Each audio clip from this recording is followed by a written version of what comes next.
Ahoj, ja som Surara. Toto je moja prvá recenzia na anime Mononoke. Vybral som si preto, že nie je až tak známe a myslím si, že si trochu zaslúži svoj obdiv vďaka svojej neobyčajnosti. Teraz sa najprv dostanem k tým všeobecným veciam a potom vysvetlím, prečo si myslím, že je to neobyčajné. Takže je to TV séria z roku 2007, ktorá začala vychádzať cez letnú sezónu. Nadväzuje na jeden ark z anime Ayakashi Japan Classic Horror. Ayakashi som nevidela, takže toto bude čisto iba recenzia na Mononoke. Mononoke má 12 epizód. Týchto 12 epizód obsahuje 5 rôznych príbehov, ktoré vôbec na seba nejak nenadväzujú. Každý príbeh je iný. Prvé 4 sa odohrávajú vo feudálnej dobe. Myslím, že to bola éra Edo, teraz som si istá. A ten posledný 5. príbeh sa odohráva možno pred prvou svetovou, nejak tak. Keď sa do Japonska dostala západná móda a nejaké tie vynálezy. Jediná vec, ktorá týchto 5 príbehov spojuje, je hlavná postava, ktorá vlastne sa nachádza vo všetkých. Není to jediná postava. Každý príbeh má niekoľko postav, lenže v každom príbehu sú tie postavy úplne iné. Preto vravím, že to má iba jednu hlavnú postavu. Je to mastičkár. Tento mastičkár je v podstate exorcista alebo vymietač, ktorý vymieta nadprirodzeno. V podstate oni to tam nazvali Mononoke. Mononoke je nadprirodzeno, čo myslia tým ako duchov, démonov. Proste to nadprirodzeno sa tam zjavuje v rôznych podobách. V každom príbehu je to väčšinou iné. Nebudem rozoberať konkrétne, o čom sú tie príbehy. Je to dobré, keď na to proste prídete sami, lebo potom by ste možno z toho nič nemali, ja neviem. Ten príbeh vás, prvý príbeh vás možno trošku zmete. Prvé, čo vás zarazí, je tá animácia.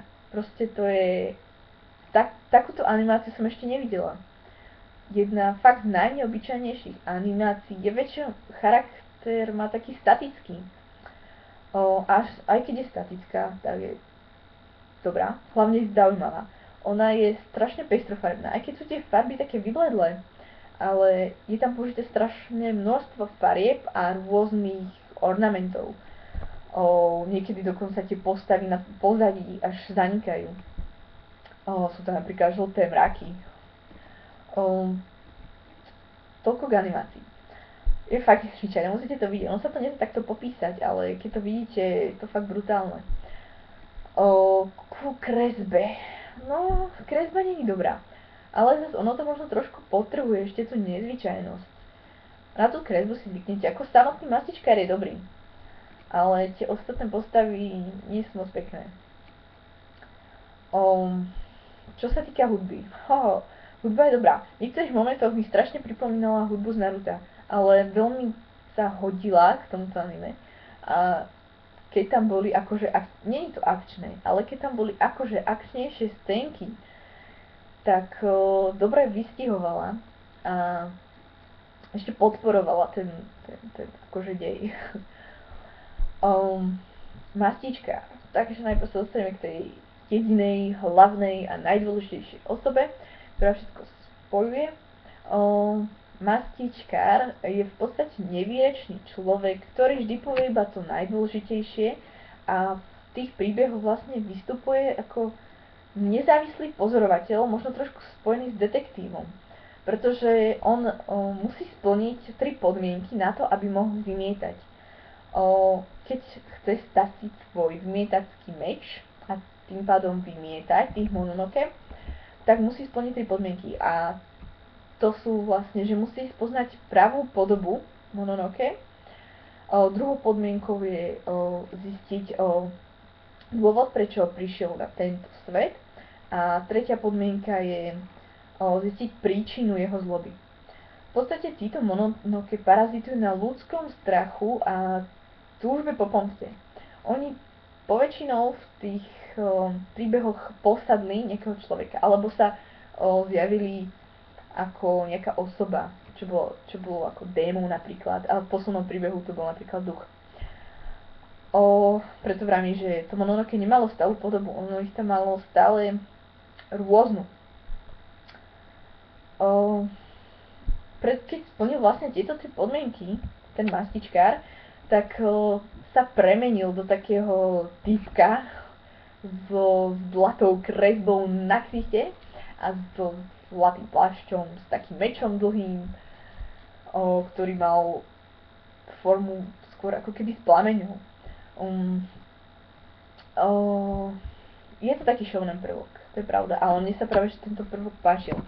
V prvom napríklad príbehu bol zabratý iba tak chvíľkovo, bol tam asi jeden záber na neho. V druhom príbehu už to bolo tak trošku rozbitejšie.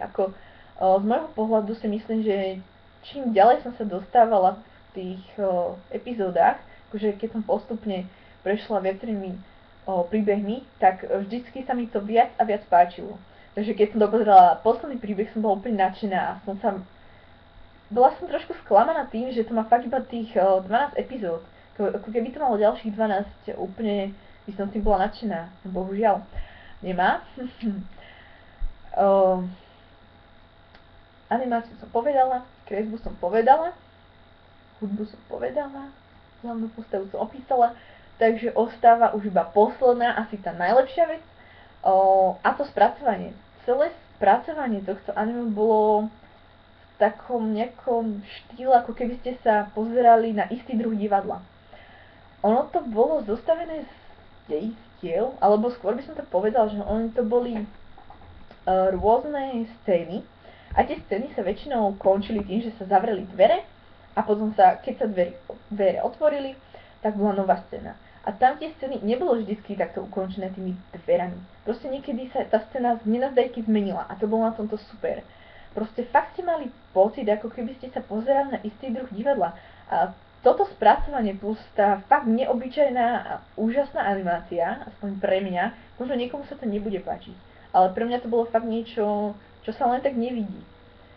Takže tá animácia, toto spracovanie a tá hlavná postava mastičkára, tým, že bol taký nezávislý pozorovateľ, plus to fantasy, ducharina a neviem čo proste, ono to bolo fakt úžasné. Moje hodnotenie je 9 z 10. Najprv som myslela, že dám 8 z 10, ale ako som vravela, proste, jak sa postupne dostávate z príbehu na príbeh, tak ten posledný príbeh už proste máte taký dojem, že toto by ste si ešte pozreli ďalej, bohužiaľ už je posledný. Fakt sa vám to začína čím ďalej, tým viac páčiť. To je na tomto dobré. Hádam som všetko povedala. Moje hodnotenie 9 z 10, takže na konci som sa rozhodla takto. Hlavne aj kvôli tej animácii, spracovaniu, ako som už povedala. Je to fakt úžasné, neobyčajné. Ak chcete niečo podobné vidieť, tak ja osobne som videla XXX Holic, ktorý má napríklad trošku nezvyčajnú kresbu. Tiež je to zamerané na takúto ducharinu, ale není to až také extrémne neobyčajné ako toto Mononoke. Alebo napríklad Mushishi ma ešte napadá. Mushishi som ale nevidela. Takže možno budem robiť aj recenziu alebo dojmy z Mushishi, keď sa k tomu dostanem, čo neviem kedy bude. A tak, no, myslím, že som povedala všetko, čo som mala. Určite budem rada za prípadný like, aj keď si nemyslím, že ich tam bude veľa. A určite budem rada za každý komentár, aj keď to budú hejty. Ja sa z tých hejtov dúfam poučím, aby som na budúce vedela, ako mám robiť recenzie. Toto bol určite taký nejaký začiatok, takže dúfam, že budeme pokračovať, uvidím, ako na tom budem s časom. Keď budem robiť recenzie, tak iba vtedy, keď budem vidieť niečo dobré, čo ma zaujme a čo si tú recenziu alebo dojmy z anim zaslúži. Takže na dnes je to odo mňa všetko. Tak sa majte, čaute.